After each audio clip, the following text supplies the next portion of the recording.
Isso aqui é falso, isso aqui nunca aconteceu. A salvação começou a ser tratado como algo que deveria ser conquistado. O protestantismo dividiu o cristianismo. Fundamentar a sua objeção antes de abrir a sua câmera e começar a espalhar mentiras contra a igreja. Salve Maria, meus caros, como vocês estão? Iniciando mais um vídeo aqui no canal da Sociedade São Gregório Magno, e reagiremos hoje a mais um vídeo protestante, onde o rapaz do vídeo, teria este vídeo aqui do TikTok, ele nos explicará o que foi a Reforma Protestante. Antes de mais nada, quero desejar um feliz ano novo a todos vocês. Gravo este vídeo aqui no dia 5 de janeiro de 2025. Celebramos hoje na igreja a solenidade da Epifania de Nosso Senhor Jesus Cristo. Então, desejo a todos vocês um abençoado 2025, tá? Eu presumo que o rapaz tenha querido resumir a questão, porque o vídeo é aparentemente curto. Temas como Reforma Protestante, Contra-Reforma, etc., demandam muito tempo para que se explique. Então, acredito que ele realmente tenha feito aí um resumão do resumão. Eu não sou muito fã deste tipo de vídeo, onde você explica assuntos complexos em um período muito curto, mas eu entendo que nas redes sociais funciona exatamente dessa forma. Eu tenho que me submeter a isso também para produzir conteúdo onde o algoritmo distribua para os perfis, etc. Mas somente fazendo essa observação aqui, que eu não acho de todo interessante, porque acaba gerando muita dúvida, Você mais confunde as pessoas do que explica alguma coisa, porque você não tem tempo para falar, Você não tem tempo, de fato, para fazer referências, etc. Mas vamos lá. Entendendo a Reforma Protestante em um minuto. Nossa história começa na Europa no século XVI, quando a Igreja Católica da época era um centro de poder e influência. E você deve estar pensando, poxa, que bom, Mateus. Na verdade, não. Com tanto poder, ela começou a se corromper. Primeiro, a salvação começou a ser tratado como algo que deveria ser conquistado, principalmente com dinheiro. O Papa da época, junto com um homem chamado Tetzel... Primeiro problema aqui, Vamos fazer uma contextualização geral aqui, uma contextualização histórica. A Reforma Protestante se deu aí no ano de 1517, realmente no século XVI. Porém, a igreja já não tinha tanta força como ela tinha, por exemplo, há alguns séculos atrás. Nós já estamos falando do final da Idade Média. Então, os estados e até mesmo alguns governantes se alinharam com a burguesia, e a igreja, como condenava não necessariamente o capital em si, e também não condenava necessariamente o acúmulo de riqueza em si, mas, por exemplo, certas práticas burguesas, como os juros abusivos, a usura e etc. Neste período histórico, especificamente da Reforma, finalzinho ali já da Idade Média, início do Renascentismo, a igreja já não tinha tanta força como ela tinha anteriormente. Já houve um período, ali no início do século XIV, mais ou menos, em que, de fato, a igreja ela possuía bem mais poder, quando os estados se submetiam à sua direção espiritual, Então, somente para fins de contextualização, não é bem verdade que no período da reforma em específico a igreja era tão poderosa assim, como ele dá a entender no vídeo. A igreja, de fato, já teve muito mais influência, mas com o andar da carruagem, com a união dos estados com a burguesia, dos príncipes e as monarquias absolutistas, a igreja já não tinha tanta força. Então, os estados foram como que abandonando a direção espiritual da igreja na sociedade.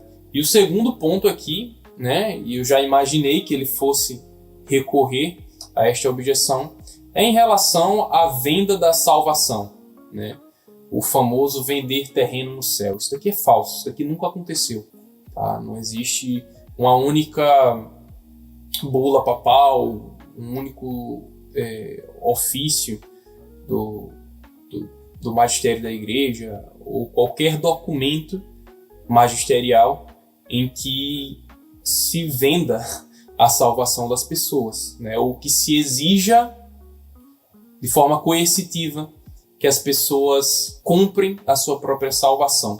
Muito pelo contrário, toda e qualquer relação da compra, das coisas sagradas, enquanto coisas sagradas, como por exemplo a venda de sacramentais, a igreja sempre condenou, certo? A igreja sempre repreendeu essa prática, né? E essa prática, de fato, ela sempre existiu, né? Obviamente que membros particulares da igreja, em seus 2000 anos, uma hora ou outra, de fato, iriam abusar, né, dos sacramentos, dos sacramentais, etc., a fim de beneficiar a si mesmo, né, enganar as pessoas, mas não se trata aqui da igreja enquanto instituição, né? Os seus membros, obviamente, são pecadores, por mais que haja uma infinidade de santos, mas é lógico que nesses 2000 anos, muitos membros do próprio clero, né, algumas vezes, acabaram sim se desviando, mas a igreja enquanto igreja, certo? A instituição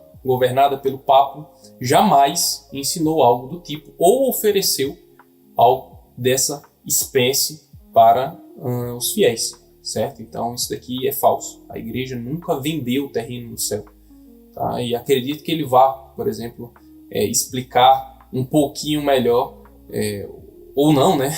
Mas vamos ver o que é que ele vai dizer aí a respeito das indulgências, por exemplo, que é o que eu penso que ele vai objetar. Etzel, começaram a vender indulgências, que era uma forma de você comprar o direito de ir para o céu. Mas, Mateus, ninguém falava nada? Na verdade, Mais um problema aqui, né? Então vejam que este rapaz, né, o Mateus, ele sequer conhece qual foi o problema na época, né? Mais do que isso, ele sequer sabe o que é uma indulgência. Então, graças a Deus, eu separei aqui o Catecismo de São Pio X, não somente o Catecismo de São Pio X, mas também as sessões do Concílio de Trento, para a gente ler aqui, acerca da justificação do homem, né?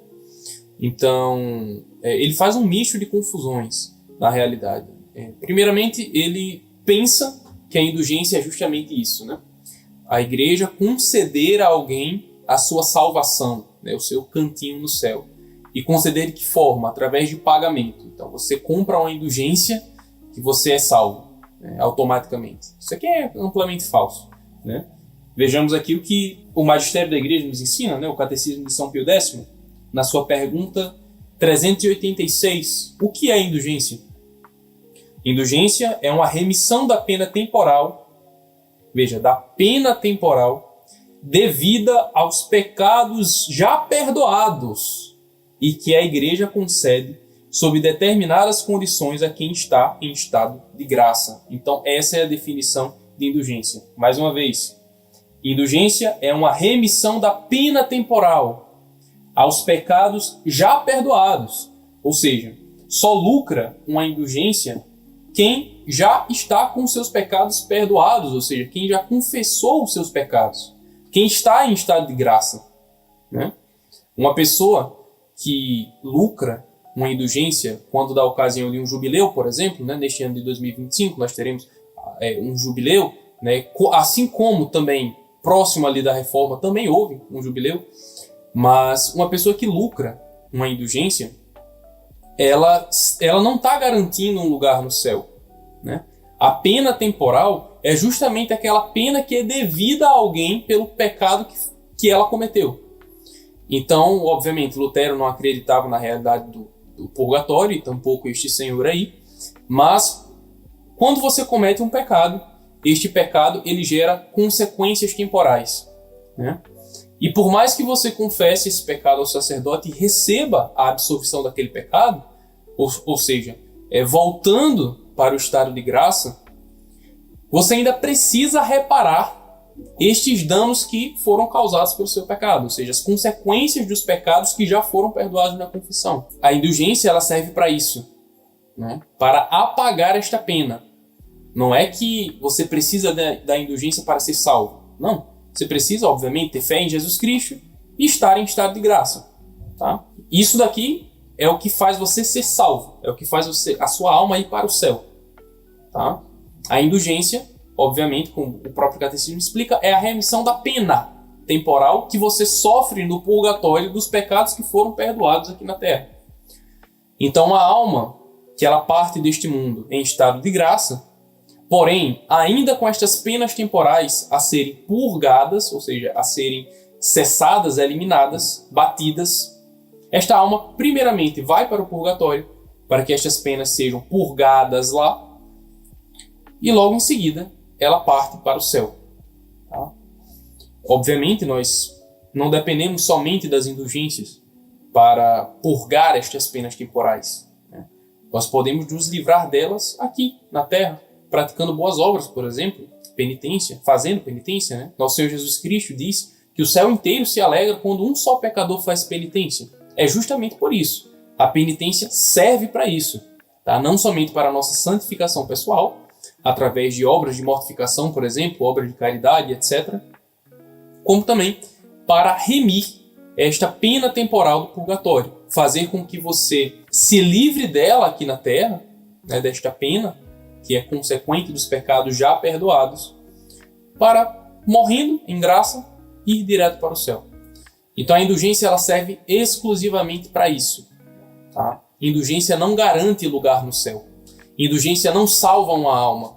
A igreja jamais ensinou nada parecido com isso. O catecismo aqui está de prova, né? E basta que qualquer pessoa honesta abra os cânones, né? As sessões do Concílio de Trento, como eu abrirei daqui a pouco, né? Para explicar algumas coisas acerca da justificação do homem, que não pode ser comprada, como este rapaz disse que a igreja fazia durante a Reforma, tá? Mas somente para que fique claro, tá, do que estamos falando aqui. Indulgência não é garantia de salvação, não é garantir um lugarzinho seu no céu, tá? Mas é somente a remissão das penas temporais de pecados já perdoados aqui na Terra.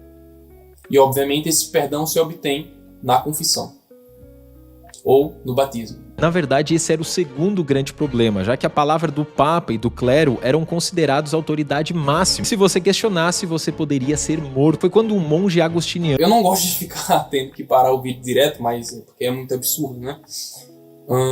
Se você discordasse do Papa, então você seria morto. Ele não traz nenhuma evidência disso, né? Talvez ele tenha flertado um pouco com a lenda negra da Inquisição, né? Mas ele não... Vejam que ele não fundamenta as coisas que ele fala, né? Ele não cita um exemplo, né? de que isso de fato aconteceu em algum momento da história, tá? Então, as falas dele são completamente não fundamentadas, né? Ele só vomita objeções contra a igreja, mas ele não sustenta historicamente estas objeções, tá? Seja objeções de cunho histórico, né? Como já percebi aqui desde o início do vídeo que ele não tem base histórica nenhuma para falar as coisas que ele fala, seja objeções de cunho doutrinário, teológico, enfim, coisa que o próprio catecismo já desmente tudo que ele está falando. Um chamado Martinho Lutero, depois de ter tido uma grande experiência com Deus, começa a questionar essas atitudes. E no dia 31 de outubro de 1517, ele prega suas famosas 95 teses na porta da Catedral de Wittenberg. Pregar essas teses, na verdade, era um convite a um debate. Lutero defendia... Na realidade, Lutero, antes de pregar as 95 teses, né, ele, de fato, procurou repreender Alberto, né, o arcebispo de Mogúncia. Ele realmente pregava, não necessariamente pregava, né, porque o pregador dele era justamente o Tetzel, o enviado deste arcebispo, mas ele realmente ficava com boa parte das indulgências para ele, né? E somente para contextualizar aqui historicamente também,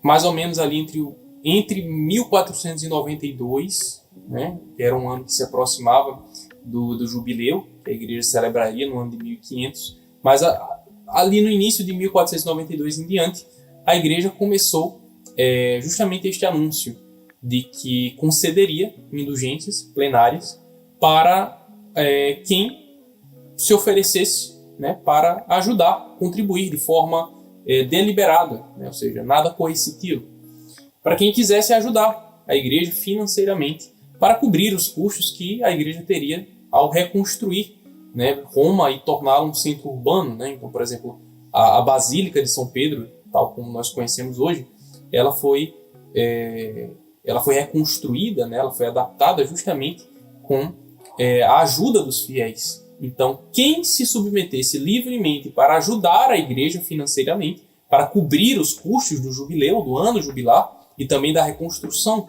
de Roma, né, agora como um centro urbano, lucraria indulgência, tá?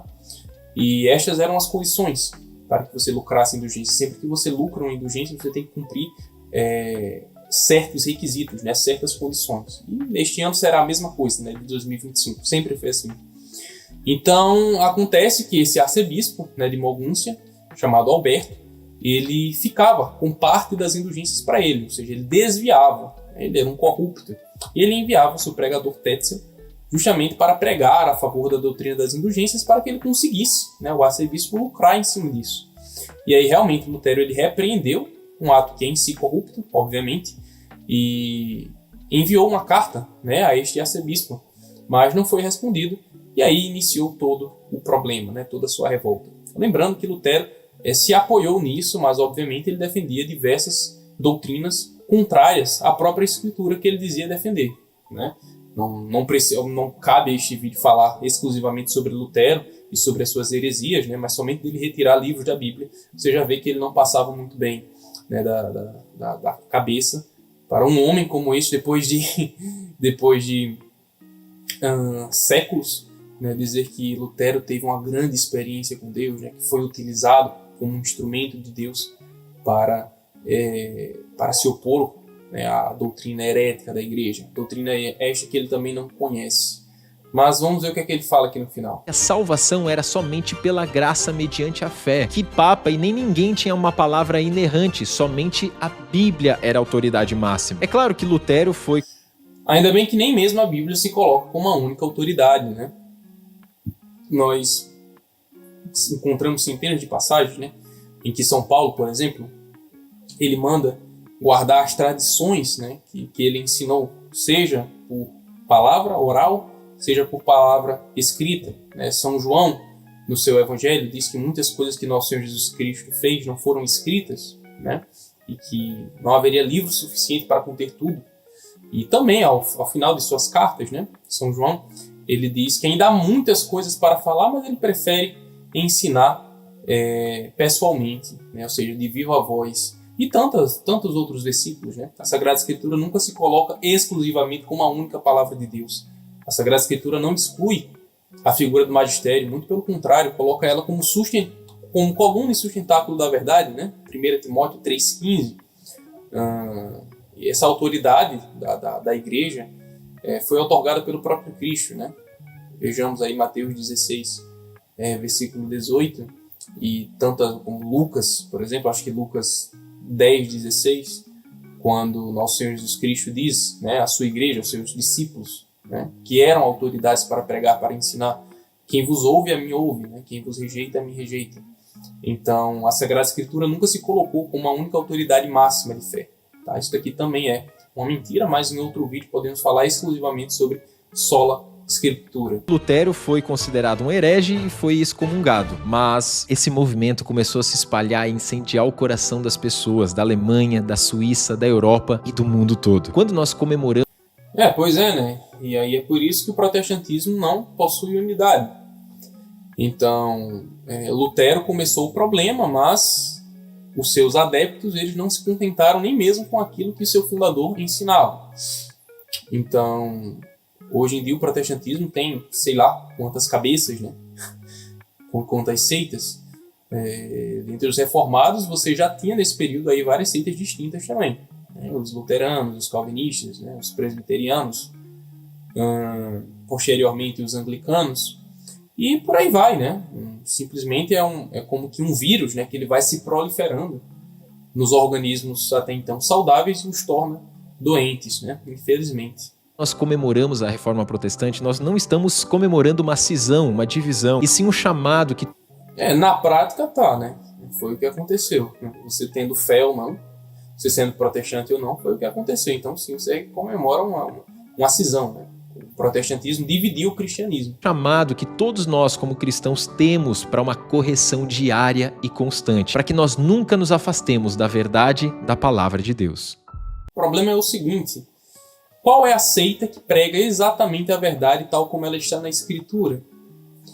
Uma vez que as seitas divergem o tempo inteiro acerca desta verdade e acerca da mesma Escritura. Então não tem como saber. Tem como saber se você for católico, né?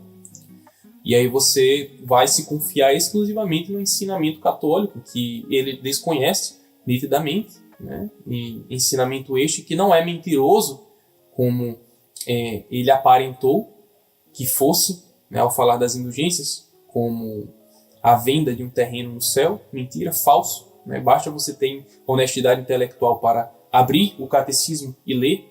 Né? Ele que tem um estante, né, atrás dele com centenas de livros, mas não tem um catecismo sequer para fundamentar a sua objeção, né, antes de abrir a sua câmera e começar a espalhar mentiras contra a igreja.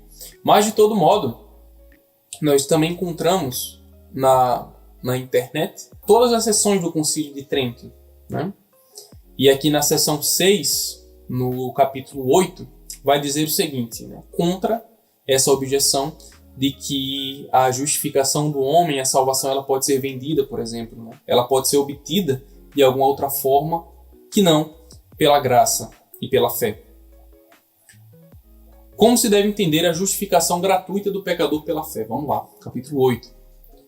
O apóstolo diz que o homem é justificado pela fé e sem merecimento. Estas palavras devem ser entendidas tais como sempre concordemente a Igreja Católica as manteve e explicou. Nós somos justificados pela fé. Assim dizemos, porque a fé é o princípio da salvação humana, o fundamento e a raiz de toda a justificação, sem a qual é impossível agradar a Deus e alcançar a companhia de seus filhos. Assim, pois, se diz que somos justificados gratuitamente, porque nada do que precede a justificação, nem a fé nem as obras, merece a graça da justificação. Porque se ela é graça, já não procede das obras. Do contrário, a graça, como diz o apóstolo, já não seria graça. E eu poderia continuar lendo aqui todos os demais capítulos, inclusive o que trata exclusivamente da indulgência, mas para que o vídeo não fique tão longo, né, eu convido vocês mesmos a abrirem, sobretudo o Mateus, né, que fez este vídeo aí com uma infinidade de mentiras contra a santa doutrina católica, para que vocês leiam, tá, e se aprofundem no conhecimento da verdade. Então, nós vemos aqui não somente bizarrices históricas, mas mesmo bizarrices teológicas, né? O rapaz fala coisas que simplesmente não se dão na realidade. E, por fim, caso vocês queiram, eu posso gravar um vídeo falando exclusivamente sobre a doutrina da justificação, né? Se somos justificados somente pela fé, como cria Lutero e como criam os protestantes, ou se as obras possuem também papel meritório na salvação do homem, ainda que não um mérito simpliciter, né? Ou seja, mas um mérito como que cooperativo, né? Com os méritos de Cristo, que se unem aos méritos de Cristo, que é o que nós cremos. Então, enfim, o vídeo foi esse, espero que vocês tenham gostado. Se inscrevam no canal, tá? Envie esse vídeo para algum amigo seu protestante que não conhece o lado católico da história. Que Deus nos abençoe e que São Gregório Magno interceda por nós.